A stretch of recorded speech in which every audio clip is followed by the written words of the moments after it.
Let the words of my mouth and the meditations of our hearts be always acceptable in your sight, O Lord, our rock and our Redeemer. Amen. So I have two brothers. An older brother, 5 years older, and a twin brother.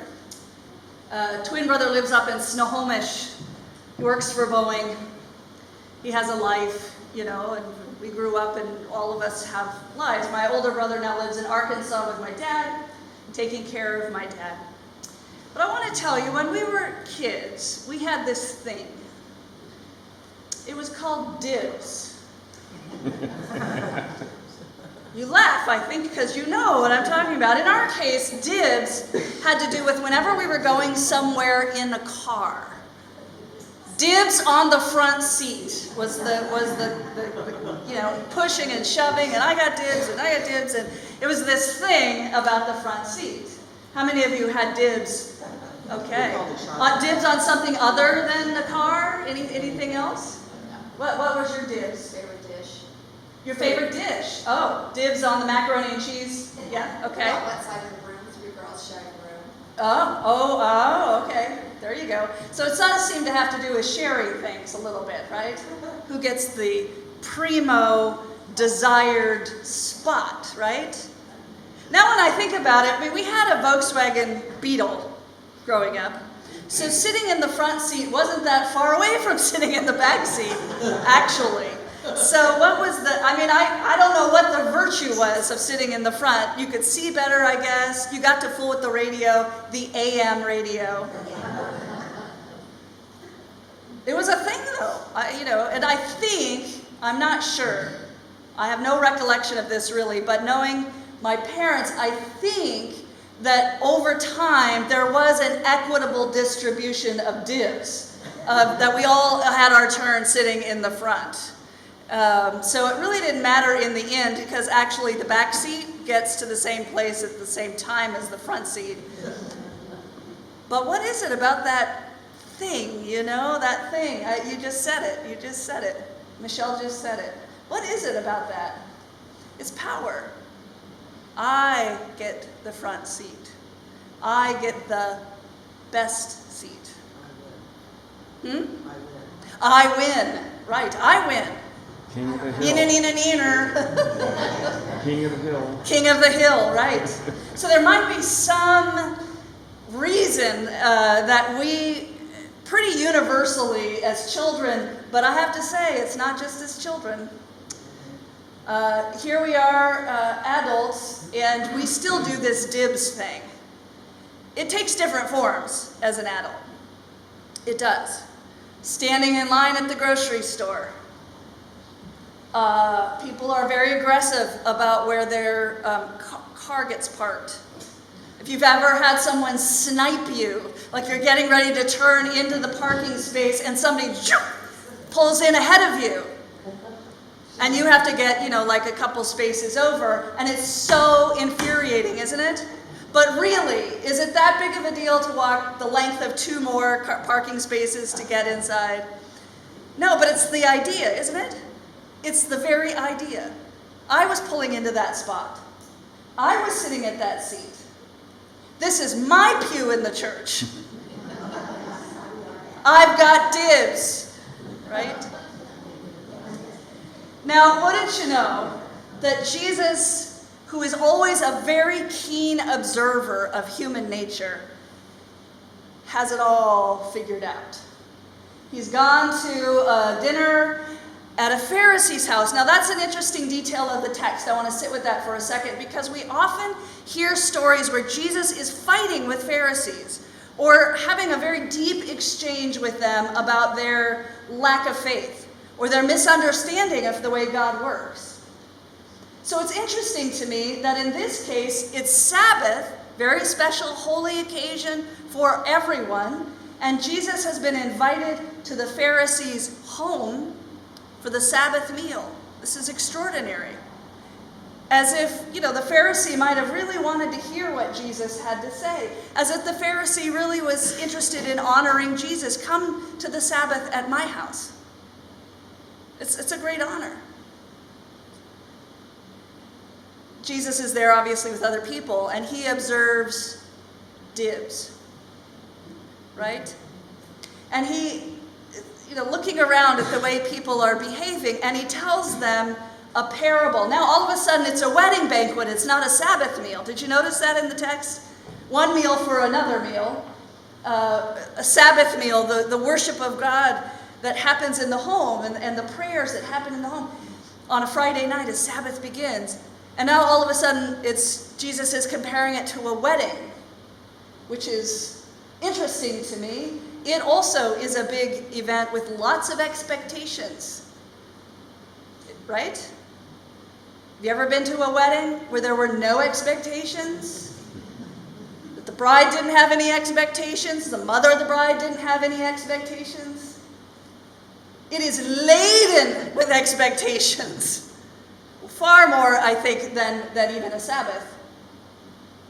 So Jesus uses it as a parable to really drive the point home. Let's take a wedding, for example. You don't go to a wedding and sit in the wedding party's table if you're not in the wedding party, right? I mean, you could, but it would be what? Uncomfortable and embarrassing for the wedding party. They'd be like, "What are you doing here? Get up. That's for my mother. It's not for you." Interesting that Jesus is such a keen observer of human nature that he's using the Sabbath to teach about something that just seems to be innate in human nature, that we strive for dibs, for power, for the best, the highest, the longest, the most prominent places. Now, he uses that phrase, you probably heard it there, those who exalt themselves will be humbled, and those who humble themselves will be exalted. And many a sermon I have heard preached on this, where the basic upshot of the message is, be humble. Okay, now let's just stop with that. We got to sit with that for a minute, because if that's the message you get from the text, you have to think about that a little more deeply, because how do you do that? I mean, how do you do more humble or be humble? Nick, be humble. Oh, okay, there you go. Be humble. Do you know anybody who tries to be humble? I mean, it turns out badly often. If someone tries to be humble, they wind up not being humble. How do you do it? I wonder if there's a clue in the text here where Jesus is saying humility is a lot more than just a kind of an inner attitude. I'm deciding today I shall be humble. Well, that doesn't work very often because somebody makes you angry, like sniping your parking space. Where does your humility go? Right? You get angry or whatever. What's a different way of being so that when somebody does snipe you, that you don't react that way? You have a different, more gracious attitude. It would be that you just don't think in those terms at all. Park way away from the front door. It's better for you anyway, Jesus might say. Don't go sit in the... Well, Doug, as I was telling Doug about my idea for this sermon, he said, it's the back pew in church that everybody wants. Don't sit in the back pew. Well, there might be something to be said for that. Back pew's the best pew. Why? Because you can get out. Oh, and you can see everything. You can see everything and get out in a hurry if you need to do that. Can you think of other practices, spiritual practices of humility that can, in a sense, train you to have a different way of looking at the world? I don't think humility comes by just, I've decided today I'm going to be humble. That's important, having a self-consciousness, like, I could choose something other than sitting in the front seat. I'll be just fine sitting in the back seat. And be okay with that. It might come by a spiritual practice of regularly choosing that which is less than the best and perfect and highest and best and good, and be okay with that. Now that's hard for me when I think of my brothers. That's a little hard for me. I mean, we're all, adults now, but we're all still siblings. And that doesn't really change. We try to get one up on each other when we're together. I mean, we just do. I think it's just part of how we're wired. And human beings, it doesn't matter whether you're talking about children or adults, there's something in us that has this idea that we want to push someone out of the way so we can get that better spot. Jesus is suggesting in this passage that there's another way to be in the presence of God, certainly.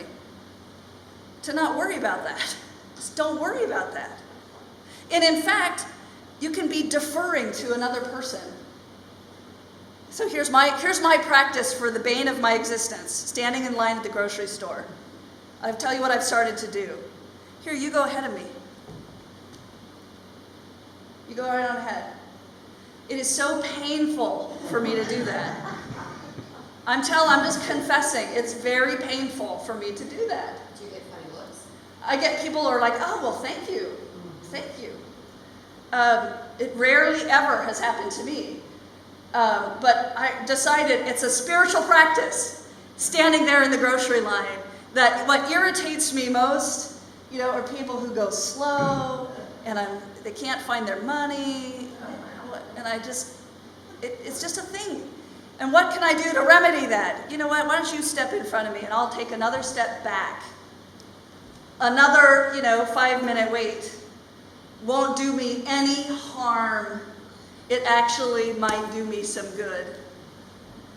What spiritual practices can you think of that sort of release you from that silly anxiety and allow you to just be gracious with time? Compassionate and be gracious with money. I guess you could say easygoing, but I don't even think it's that. It's choosing, in a way, to allow somebody else to be ahead of you. It's kind of against our nature. It's certainly against mine. I guess I can only speak of myself. Maybe I'm the only one here who gets irritated by this. Yeah, I am. Okay, thanks, Nick. I'm just owning up to it. There's something quite compelling in this text that Jesus is saying right at the heart of human nature. That coming to the Sabbath table, the table of worship, coming to the place of a wedding banquet, also a time of worship and of celebration of life that really is life. That in those moments of identity, that it really is okay to take a step down and allow someone else the limelight. It's going to be okay. It really is going to be all right. Jesus is addressing power. He's addressing power in a simple way about who sits where at a dinner party. What does that have to do with anything? Well, what does it have to do with the crucifixion? What does it have to do with his sacrifice? Little things, little ways in which we exert our first placeness, our desire for dibs, lead to bigger and bigger choices about how we're going to be one for another. I mean, ultimately, no one calls dibs on the cross. No one calls dibs on the cross. You'd have to be out of your mind. Or you'd have to have so much compassion flowing out of you that really nothing else would matter. That's why Jesus tells the story. He's trying to get them to stop looking at each other as though their relationship with one another is for gain. The relationship is not for gain. It's for mutual love and betterment and life. If Nick gets the best place some of the time and I get the best place some of the time, well, we all win. We all win. We have to be willing to bend. And I think Jesus, gosh, if there's any doubt that he was just super knowledgeable about the way human beings are inside, the way we fuss and fidget, this text reveals it. You almost could hear him whispering under his breath, "Stop behaving like children." He doesn't say that, of course. He's very, smooth. And I'm going to tell you a little story. I'm going to tell you a little parable. And lets them figure it out for themselves. But I'm quite moved by this text. I'm moved by it because we have a lack of humility in general in the human race. I mean, we just do. We just do, especially in our culture, but I think just in general, as human beings, there is something in us that desires having dibs and one-upping one another. And so we do well to think about, here's your assignment, what practical spiritual practices can you do to cultivate a sense of humility? If you hear in the word humility, humiliation, that's okay. Humiliation is okay. Humiliation is something you might even want to embrace. It's fine. I'll be humiliated in this moment. I will stand another 5 minutes in this grocery line without a grudge. I'm grudging it a little bit, but the goal is to just do it freely without grudging or resentment, right? I'm going to be really righteous. You can get in front of me. That doesn't really do it, right? It's like, please. And have that be okay. Have that internally be all right. Wow. What a change there would be in the world. That whole love your neighbor as yourself is really at the heart of this lesson of humility. You have to be willing to sacrifice. Now, none of our sacrifices will be Jesus on the cross, although it might feel like that at some times. But just hold on to the idea that when we are actively conscious of our behavior and we're consciously choosing a humiliation in any particular moment, that in that moment we are being like Jesus. We're being like Christ, taking him by the hand and accepting the discomfort and seeing what happens. Gosh, for the person have you ever been allowed to go in line like that? Has somebody ever said to you, look, I've got a whole basket full and you've got only, just go ahead of me. Have you ever had that? How does that feel? It's pretty awesome, right? What a blessing to that person. It's that blessing that I think Jesus is trying to hammer home to the folks he's sharing the Sabbath with. You want to see what the Sabbath is all about? It's about God's relationship with us, our relationship with God, God's blessing of us blessing one another. It's a powerful lesson. Those who exalt themselves will be humbled. Those who humble themselves will be exalted. I don't know if that's a promise or a threat. I think it's probably just true. You know the phrase, pride goeth before a fall? That's a truism, not in the Bible, but I think it's very true. I looked up in Merriam-Webster because I was curious what their definition of humility was, and it said simply an absence of pride. So I went and looked up pride. Because I thought, well, now pride has different definitions. It could mean something really positive. I take pride in my work. Is that what it means? An absence of pride in your work or pride over an accomplishment? Or is it that other kind of pride? In high school, we used to say, she's really stuck up.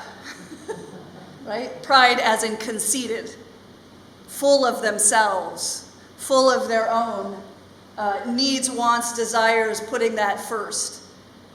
That's what pride is. So an absence of pride is humility. An absence of pride is, nope, someone else can go ahead of me. It'll be all right. It's profound.